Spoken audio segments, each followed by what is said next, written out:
چہرہ چھپاتے تو قدم مبارک کھل جاتے، اور اگر قدم پر وہ کپڑا ڈالتے تو چہرے مبارک کھل جاتے۔ رسول اللہ صلی اللہ علیہ وسلم نے فرمایا کہ اس کملی سے، اس چادر سے ان کے چہرے کو چھپا دو اور پاؤں پر یہ گھاس ڈال دو۔ پھر حضور اکرم صلی اللہ علیہ وسلم نے سر اقدس اٹھایا تو صحابہ کرام کو روتا پایا۔ ارشاد فرمایا کہ لوگوں پر ایک زمانہ ایسا آئے گا کہ سرسبز ملک کی طرف چلے جائیں گے، اور دوسری حدیث پاک جو صحیح بخاری و مسلم دونوں میں روایت کی گئی، ارشاد فرمایا کہ یمن فتح ہوگا، اس وقت کچھ لوگ دوڑتے آئیں گے اور اپنے گھر والوں کو اور جو ان کی اطاعت میں ہوں گے یمن لے جائیں گے، حالانکہ مدینہ ان کے لیے بہتر ہے اگر جانتے۔ شام فتح ہوگا، کچھ لوگ دوڑتے آئیں گے اور اپنے گھر والوں کو اور فرما برداروں کو لے جائیں گے، حالانکہ مدینہ ان کے لیے بہتر ہے اگر جانتے۔ عراق فتح ہوگا اور کچھ لوگ جلدی کرتے آئیں گے اور اپنے گھر والوں کو اور فرما برداروں کو لے جائیں گے، حالانکہ مدینہ ان کے لیے بہتر ہے اگر جانتے۔ تو نبی پاک صلی اللہ علیہ وسلم نے جب صحابہ کرام کو روتا پایا تو ارشاد فرمایا کہ لوگوں پر ایک زمانہ آئے گا کہ لوگ سرسبز ملک کی طرف چلے جائیں گے، وہاں کھانا اور لباس اور سواری انہیں ملے گی، پھر وہاں سے اپنے گھر والوں کو لکھ بھیجیں گے کہ ہمارے پاس چلے آؤ کہ تم حجاز کی خشک زمین پر پڑے، حالانکہ مدینہ ان کے لیے بہتر ہے اگر جانتے۔ رسول پاک صلی اللہ علیہ وسلم نے ارشاد فرمایا کہ جس سے ہو سکے مدینے میں مرے،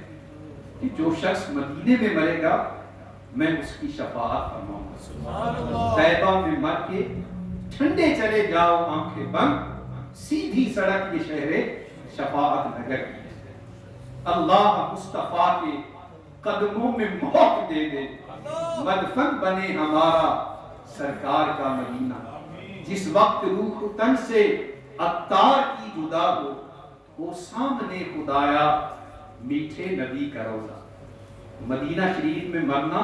یہ کتنی بڑی سعادت ہے، اس کا اندازہ حضرت سیدنا امام مالک رحمت اللہ تعالیٰ علیہ کے اس عمل سے لگا ہے۔ امام مالک رحمت اللہ تعالیٰ علیہ نے حج فرض کیا، اس کے بعد آپ مدینہ المنورہ سے باہر جاتے نہیں تھے، تو کسی نے اس کی وجہ پوچھی تو آپ نے ارشاد فرمایا کہ مجھے اس بات سے خوف آتا ہے کہ کہیں میں مدینہ المنورہ سے دور رہ کر موت کا شکار نہ ہو جاؤں، میری آرزو یہ ہے کہ میری روح مدینہ المنورہ کی سرزمین پر قبض ہو۔ حضرت سیدنا عمر فاروق رضی اللہ تعالی عنہ یہ دعا کیا کرتے تھے، اللہم ارزقنی شہادۃ فی سبیلک واجعل موتی فی بلد رسولک، اے اللہ اپنی راہ میں شہادت عطا فرما اور موت اپنے رسول کے شہر میں عطا فرما۔ اللہ پاک نے فاروق اعظم کی دونوں خواہشیں پوری فرما دی، آپ کو شہادت بھی ملی اور موت رسول پاک صلی اللہ علیہ وسلم کے شہر میں نصیب ہوئی، اور ایک بہت بڑی سعادت یہ بھی ملی کہ آپ حضور کے پہلو میں دفن ہیں، اور جب قیامت قائم ہوگی سب سے پہلے حضور اکرم صلی اللہ علیہ وسلم کی قبر مبارک کو کھولا جائے گا، حضور قبر مبارک سے باہر تشریف لائیں گے اور آپ کے سیدھے ہاتھ میں صدیق اکبر کا اور دوسرے ہاتھ میں فاروق اعظم کا ہاتھ ہوگا، اور یوں حضور ان کو لے کر بقیع پاک کے مدفونین، پھر ان کو لے کر جنت البالا کے مدفونین کو لے کر میدان محشر کی طرف تشریف لے جائیں گے۔ فاروق اعظم کی یہ خواہش پوری ہوئی، سیدی فاروق اعظم کے صدقے اللہ پاک یہ سعادتیں ہمیں بھی عطا فرمائے کہ مدینہ المنورہ میں ایمان کی حالت میں موت نصیب ہو جائے۔ بہتر ہے موت فرقت طیبہ سے بالیقین، مر جاتا کاش آتا مدینے کی خاک پر، ایمان پہ دے موت مدینے کی گلی میں، مدفن میرا محبوب کے قدموں میں بنا دے، آمین آمین آمین بجاہ نبی الامین صلی اللہ علیہ وآلہ وسلم۔ میں اپنی بات ختم کرنے سے پہلے آپ کو عرض کروں گا کہ دنیا کی کوئی ایسی جگہ نہیں جو مدینے سے زیادہ پیاری ہے، دنیا کی کوئی ایسی جگہ نہیں جس کے لیے اتنے دل دھڑکتے ہو، دنیا کی کوئی ایسی جگہ نہیں کہ جس کے لیے اتنی آنکھیں برستی ہوں جتنی آنکھیں مدینے کے لیے برستی ہوں، جتنے دل مدینے کے لیے دھڑکتے ہیں، جتنے ارمان مدینے کے لیے دل میں رکھے جاتے ہیں کہ کاش اس شہر کو دیکھنا نصیب ہو جائے۔ اس شہر میں اللہ کے پیارے حبیب صلی اللہ علیہ وسلم نے اپنے قدم مبارک لگائے تھے۔ حضرت سیدنا امام مالک رضی اللہ تعالی عنہ کا تذکرہ عشق رسول کے حوالے سے اور عشق مدینہ کے حوالے سے کرنا بھی سعادت کی بات ہے۔ حضرت امام مالک رحمت اللہ تعالی علیہ کے پاس بہت سارے گھوڑے تھے۔ حضرت امام شافعی رحمت اللہ علیہ آپ کے پاس پڑھنے ہیں، آپ کے شاگرد ہیں حضرت امام شافعی۔ آپ نے جب گھوڑوں کو دیکھا تو آپ سے عرض کیا کہ آپ کے پاس اتنے خوبصورت اور اعلیٰ درجے کے گھوڑے۔ حضرت امام مالک رضی اللہ تعالی عنہ نے ارشاد فرمایا کہ یہ سارے گھوڑے آپ نے ان کو گفٹ کر دیے۔ تو آپ نے عرض کیا کہ ایک گھوڑا آپ اپنے لیے بھی رکھ لیں۔ تو آپ نے ارشاد فرمایا کہ مجھے اس بات سے حیا آتی ہے کہ میں اس سرزمین پہ سواری کے اوپر سوار ہوں جس سرزمین کے اندر اللہ کے پیارے حبیب تشریف فرما ہے۔ حضرت امام مالک زبردست عاشق رسول، آپ جب درس حدیث دیتے تو آپ باوضو ہو کر مسند بچھا کے خوشبو سلگا کے امامہ شریف باندھ کے اور اعلیٰ درجے کا لباس پہن کے درس حدیث دیتے تھے۔ حدیث پاک کا اتنا ادب کرتے تھے۔ حدیث پاک کا ادب کتنا ہے اس کا اندازہ اس واقعے سے بھی لگائیں کہ ایک مرتبہ آپ درس حدیث دے رہے تو اسکارپین ایک بچھو نے آپ کو ڈنک مارا، اور بعض جگہوں پہ لکھے کہ 9 مرتبہ ایسا ہوا، لیکن آپ نے درس حدیث دینا ترک نہیں فرمایا۔ ہم نماز پڑھتے ہیں اور ہمیں چونٹی کاٹ لیں تو ہمارا کیا حال ہوتا ہے؟ آپ درس حدیث دے رہے ہیں، نماز میں نہیں پڑھ رہے، درس حدیث دے رہے ہیں، تو آپ کو بچھو نے ڈنک مارا ہے، چونٹی نے نہیں، لیکن آپ نے درس حدیث دینا ترک نہیں فرمایا، لیکن چہرے مبارک پر بہت سخت تکلیف کے آثار ظاہر ہیں۔ حضرت عبداللہ بن مبارک رحمۃ اللہ تعالی علیہ یہ بھی امام مالک کے شاگرد،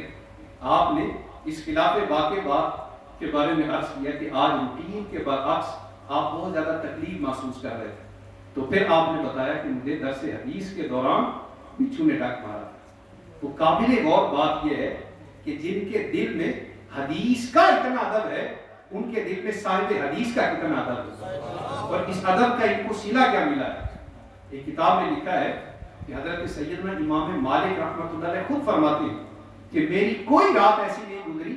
جس میں مجھے اللہ کے پیارے حبیب نے اپنا دیدار نہ کروایا صلی اللہ تعالی علیہ وآلہ وسلم۔ اللہ پاک مدینہ المنورہ کی ہم سب کو بار بار وعدت حاضری نصیب فرمائے۔ مدینے سے محبت بڑھانے کے لیے دعوت اسلامی کے دینی ماحول سے وابستہ ہو جانا بہت مفید ہے کہ دعوت اسلامی مدینہ المنورہ کی محبت کو عام کرنے والی تحریک ہے، تو کوشش کیجیے اس کے دینی کام بھی کریں، دعوت اسلامی کے ساتھ وابستہ رہیں، انشاءاللہ عشق مدینہ نصیب ہوگا، عشق صاحب مدینہ نصیب ہوگا، ان کی سنتوں پہ عمل کرنے کا جذبہ ملے گا۔ اللہ پاک ہمیں دعوت اسلامی کے دینی ماحول سے وابستہ ہونے رہنے کی توفیق عطا فرمائے، آمین بجاہ نبی الامین صلی اللہ تعالی علیہ وآلہ وسلم۔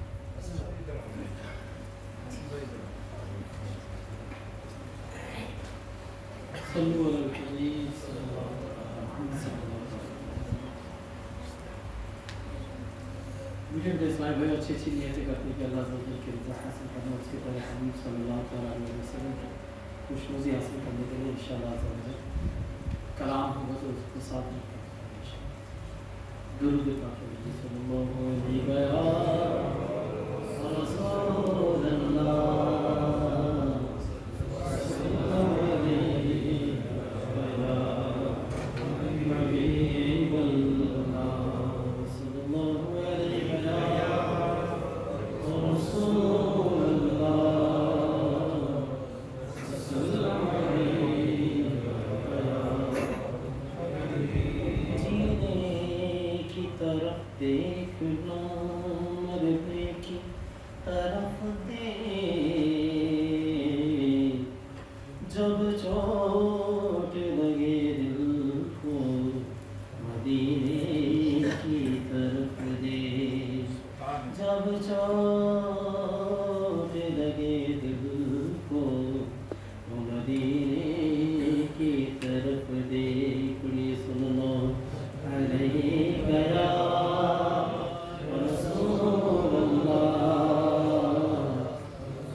جو لمحے تھے سکون کے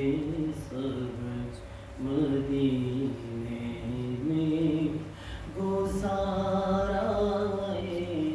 جو لمحے تھے سکون کے سب مدینے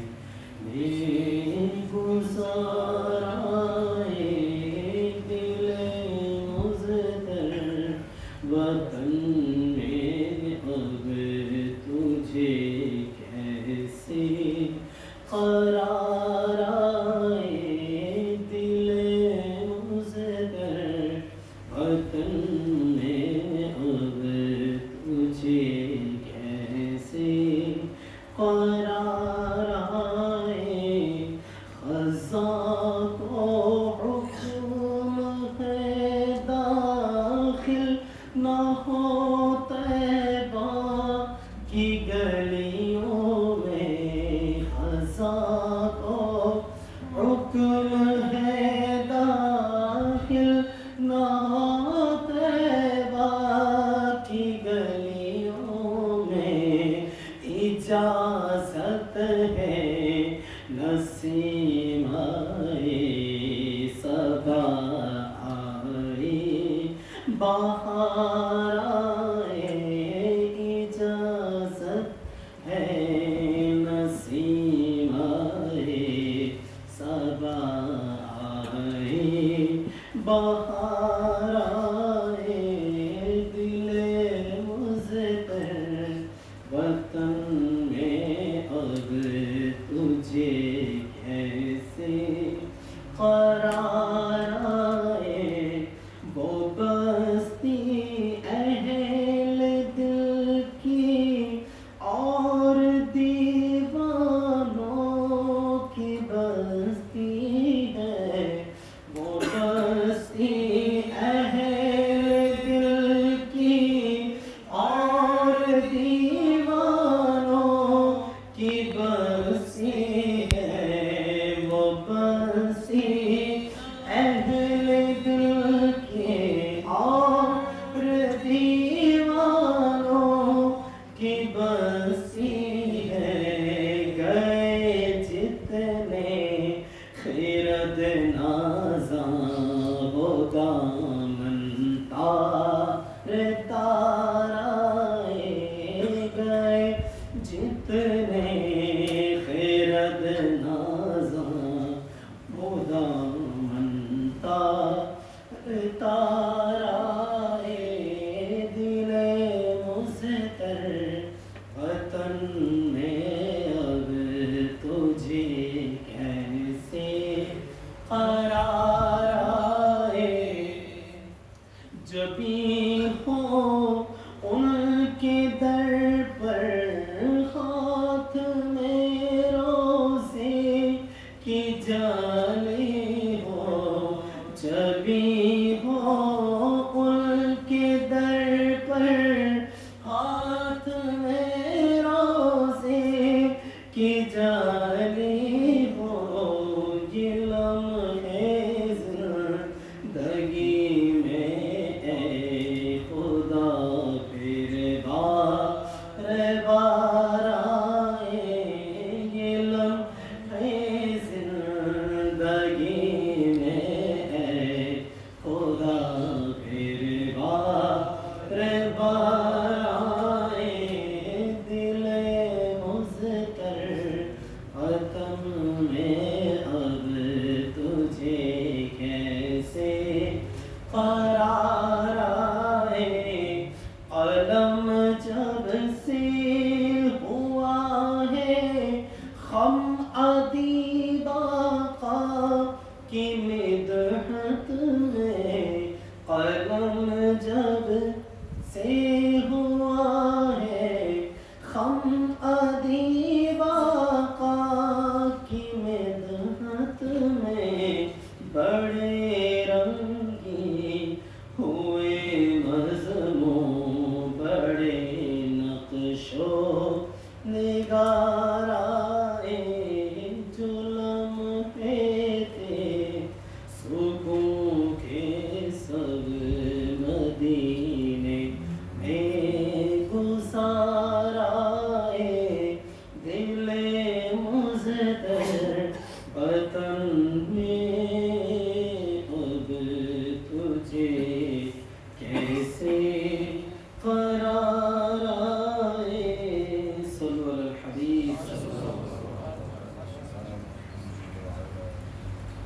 خوشاب دل حرم پاک خوشاب دل حرم پاک کی فضا میں تھا خوشاب دل حرم پاک خوشاب دل حرم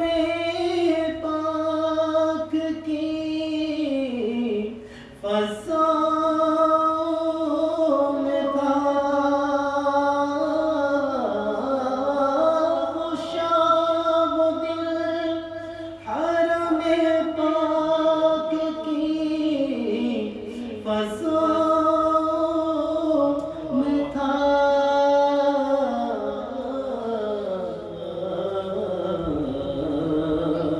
زبان خاموش تھی دل محو التجا میں تھا زبان خاموش تھی دل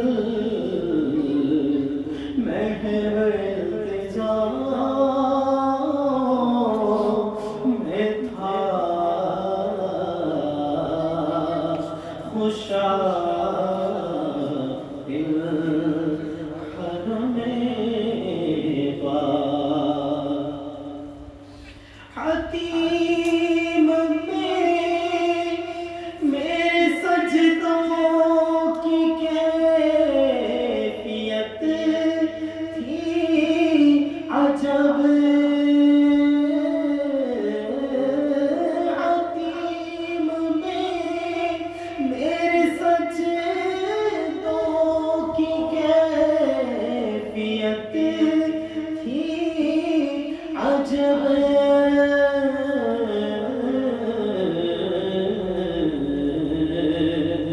جبیں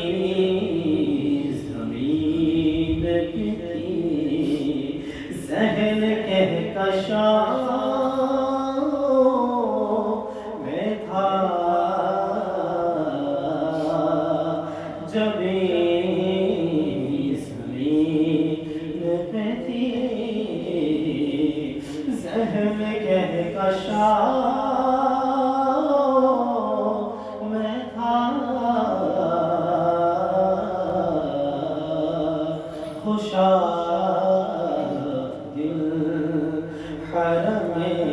پاک در کرم پہ صدا دے رہا تھا عاشقوں سے در کرم پہ صدا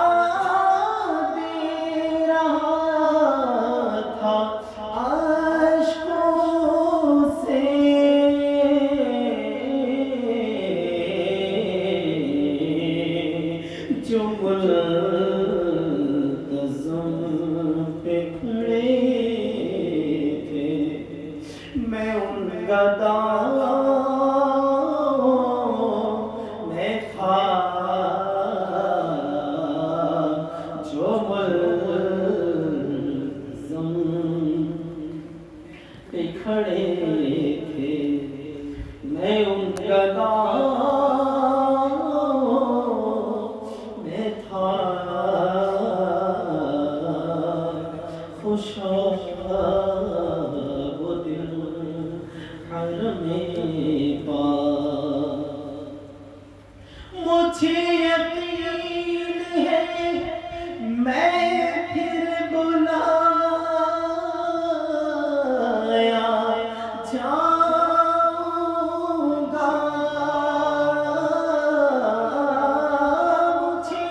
صلى الله عليك يا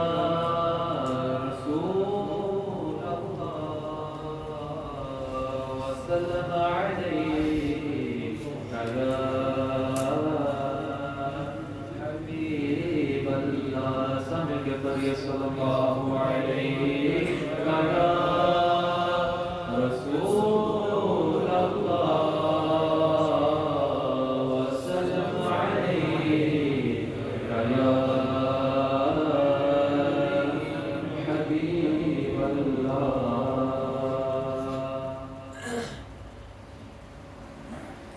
حاضر ہے در دولت پہ گدا حاضر ہے در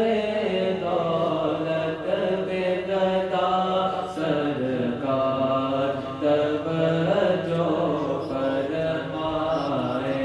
حاضر ہے در دولت پہ گدا سرکار توجہ فرمائے سرکار توجہ فرمائے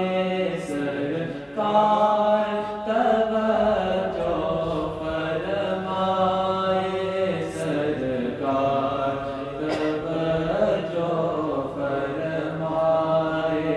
سرکار توجہ فرمائے میں کب آنے کے قابل تھا رحمت نے یہاں تک پہنچایا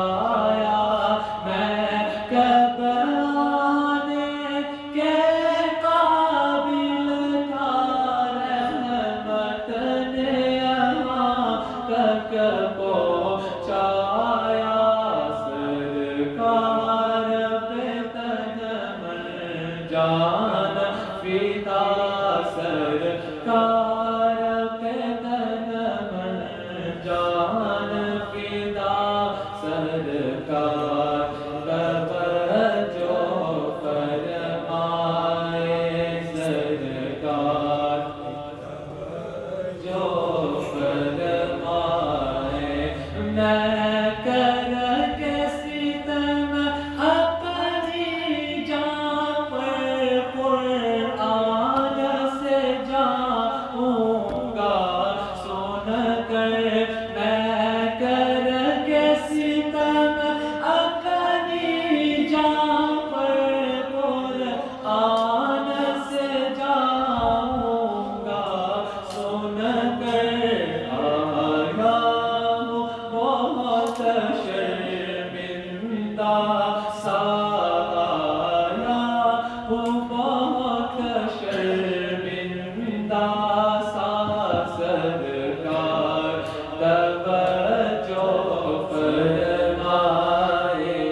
سرکار توجہ فرمائے آنسو آنسو